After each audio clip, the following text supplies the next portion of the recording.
Zines are handmade, self-published booklets and, unlike magazines and books, can be made by anyone with a message, a bit of artistic vision, and a few simple supplies. All you really need is paper, pen, and access to a printer to make a zine. In this video, I'm going to share with you a few of my favorite zines, the zines I have made myself, and the simple steps you can take toward becoming a self-published writer.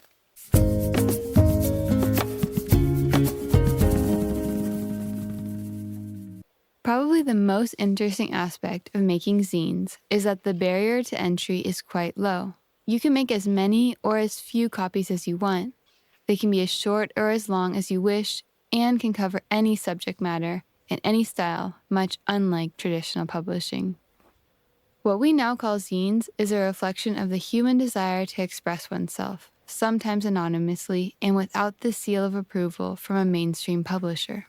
Hand-copied poetry, collage-filled art books, bulletins printed in a public library, and the small-scale publishing of counterculture information, zines, or some similar type of media have always served to shed light on subjects outside of the dominant culture, and continue to be an important way to raise awareness about often overlooked issues.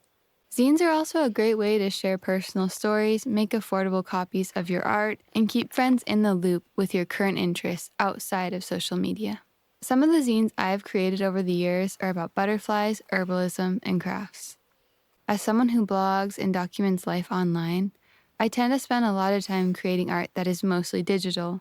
I like to make physical versions of my favorite writing and useful information to give to friends and share anonymously too.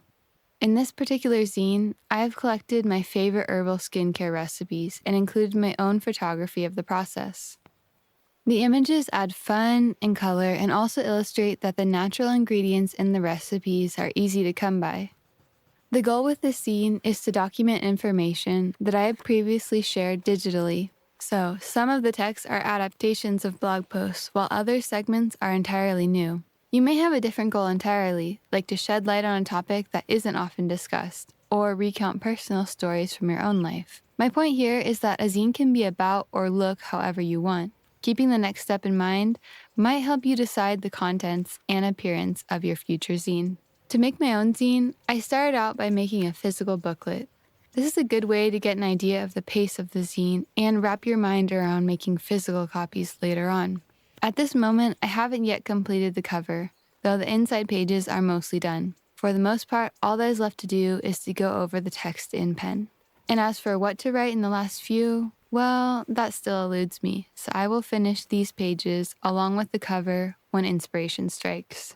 There are a couple ways to turn an original copy of a zine into a handful of copies. A tried and true method is simply laying out a completed zine on a photocopier.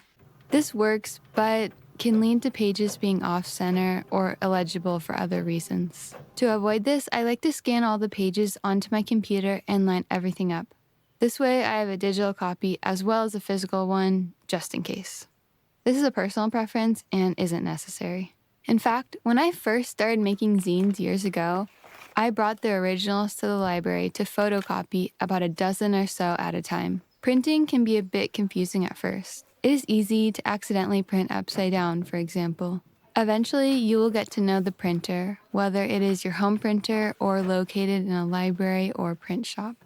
As some pages print, I trim off the borders of those that I've already printed back and front. Then I start folding the pages in their correct order. And lastly, it is time to bind the pages together. I like to bind with needle and thread, though many zine makers might use a stapler. You can buy bookbinding kits online or at a craft store, or you can use a sturdy hardback book as I did for many years. Besides bookbinding cradle or hardback book, I use pins and an owl to punch holes along the spine of the zine. The pins hold the spaces of the holes while I bind with a thick needle and a couple of strands of embroidery floss. With a finished handful of zines, I can trade them with other zinesters I find online, list them on my Etsy shop, or drop them off anonymously around town or around the world when I travel. Now, I would like to share a few of my favorite zines that I have read recently, each showcasing a unique element of zine culture and the possibilities available in DIY printing. Floral Zine is a gardening zine with colorful collages and is full of contributions from gardeners all over the world and from diverse backgrounds. I have purchased all of the volumes so far via Etsy and love the dynamic layouts and the overarching message that gardening is for everyone. Cottage craft. All of the zines in Leo Druin's Etsy shop have beautiful illustrations created by the writer. Each publication is full of interesting crafts surrounding the cottagecore lifestyle. I love how each and every zine works to preserve crafts and traditions, even down to the look and feel of the booklets. Fairies and the Fae.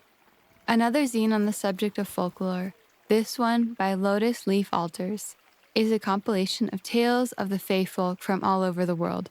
Unlike the previous zine, this one showcases art from each culture rather than created by the writer to illustrate the way that these beings are seen in their respective communities.